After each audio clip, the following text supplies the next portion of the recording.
Bonjour à tous. Aujourd'hui, nous allons parler sur l'indemnité inflation de 100 € qui ont été annoncée par le Premier ministre en octobre 2021. Et nous allons voir comment elle est traitée, notamment en paye. Parce qu'il y a beaucoup de gestionnaires de paye et de gestionnaires de ressources humaines qui se posent la question pour avoir plus d'informations concernant cette indemnité. Et j'ai dit que ce serait intéressant d'en parler pour éclairer un peu sur ce point-là. Nous allons parler sur les points essentiels. Premièrement, présentation. Le 21 octobre 2021, il y a le Premier ministre qui a annoncé au journal du 20h, à TF1, la mise en place d'une aide exceptionnelle sous la forme d'une indemnité inflation qui est versée une fois d'un montant forfaitaire de 100 €. Qui est versé à tous les salariés qui gagnent moins de 2000 € net par mois. Les conditions de ressources qui sont requises en fonction des situations, il y a des personnes qui vont l'apercevoir directement de la part de l'employeur, et il y a d'autres non. C'est ce que nous allons voir. La première condition, c'est que l'indemnité inflation s'adresserait uniquement aux personnes âgées d'au moins 16 ans et résidant régulièrement en France.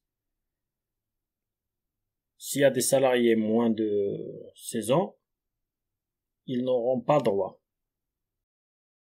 Les salariés qui ont eu un contrat en octobre 2021, imaginons qu'un salarié est sorti de l'entreprise en octobre, le 15 octobre, il a le droit à cette indemnité. Les conditions de ressources qui sont exigées.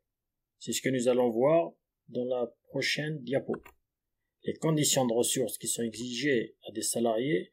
Donc, l'indemnité serait attribuée sous conditions de ressources, bien entendu. En effet, elle concernerait uniquement les salariés ayant perçu une rémunération brute inférieure à 2600 € par mois en moyenne sur la période allant du 1er janvier 2021 au 31 octobre 2021, soit un total de 26 000 € pour les 10 mois. Cela concerne notamment le salaire de base, les heures supplémentaires, les indemnités, ainsi de suite. S'il y a un 13e mois qui est versé en novembre ou bien décembre, il n'est pas pris en compte pour le calcul de ce montant-là. Les 2600 € bruts, ce qui correspond en moyenne à 2000 € net. C'est ce qu'avait annoncé le Premier ministre, mais en paye, c'est plus facile de raisonner en brut qu'en net. Et quand on parle en net, c'est après déduction des charges, bien entendu, et après les passes, les prélèvements d'impôts.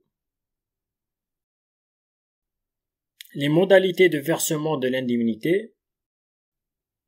Ce serait à l'employeur de verser l'indemnité aux salariés répondant aux conditions d'éligibilité qui sont l'âge, résidence, rémunération, etc., y compris s'ils ne sont plus à l'effectif au moment du versement de l'indemnité, ou s'ils sont absents ou en congé, arrêt maladie, congé maternité notamment, accident de travail, maladie professionnelle, ainsi de suite. Par contre, les salariés en congé parental d'éducation totale recevraient l'indemnité par la CAF et non pas par l'employeur. L'indemnité serait versée à partir du mois de décembre 2021 et d'après le dossier de presse, il évoque un paiement au plus tard en janvier 2022. Donc vous avez, si vous êtes les chargés de la paye, vous avez jusqu'à décembre, de décembre jusqu'à janvier pour verser cette indemnité forfaitaire. Les modalités de compensation pour les employeurs. Une fois que l'employeur a versé, il doit être compensé pour cela. On doit lui rembourser, bien entendu. Les employeurs seraient intégralement remboursés des indemnités inflation qui sont versées aux salariés sous forme d'une déduction sur les cotisations dues à l'URSSAF. Les sommes s'imputerait sur l'échéance des cotisations afférentes aux payes sur lesquelles l'indemnité est versée, échéance mensuelle du 5 au 15 du mois suivant la période d'emploi, échéance trimestrielle pour certains TPE. Les salariés en contrat court pour un contrat inférieur à un mois. Pour ces salariés, le déclenchement de l'indemnité ne serait pas automatique si le temps de travail cumulé chez un même employeur en octobre est inférieur à 20 heures. En pratique, cela signifie qu'il reviendrait aux salariés de se signaler auprès d'un de ses employeurs, idéalement celui avec qui la relation de travail est toujours en cours, ou à défaut celui avec lequel il a effectué le plus d'heures en octobre 2021. Il faut faire attention à tous ces points-là pour ne pas se tromper, pour ne pas avoir des problèmes, notamment avec les salariés qui viennent d'en réclamer leur indemnité.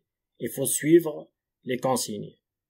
En résumé, un salarié doit être présent dans l'entreprise en octobre, âgé de plus de 16 ans, résident en France.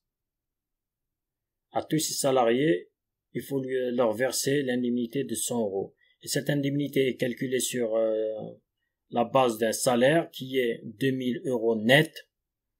Ce 2000 euros correspond à la moyenne, un médiane des salaires en France.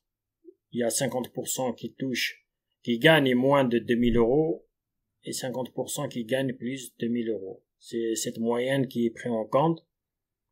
Et au niveau de la paye, c'est pratiquement la même chose que l'indemnité du pouvoir d'achat qui a été distribuée l'année dernière et même début de l'année pour certaines entreprises.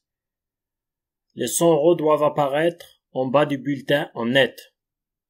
Elles ne sont pas soumises ni aux cotisations, ni au prélèvement à la source, ni à aucune charge. Ces 100 euros nets qui sont versés aux salariés, ils seront ajoutés en net. Voilà en résumé ce que j'ai à dire par rapport à cela. J'espère que j'ai répondu à toutes les questions qui se posaient par rapport à cette prime de 100 euros. Et je vous dis merci. Si vous avez des questions par rapport à cela, vous pouvez les mettre en commentaire, j'essaierai de répondre. Et merci de vous abonner aussi à notre chaîne pour avoir beaucoup plus de contenu et d'autres vidéos qui concernent la paye et les RH. Je vous souhaite une belle journée et à très bientôt.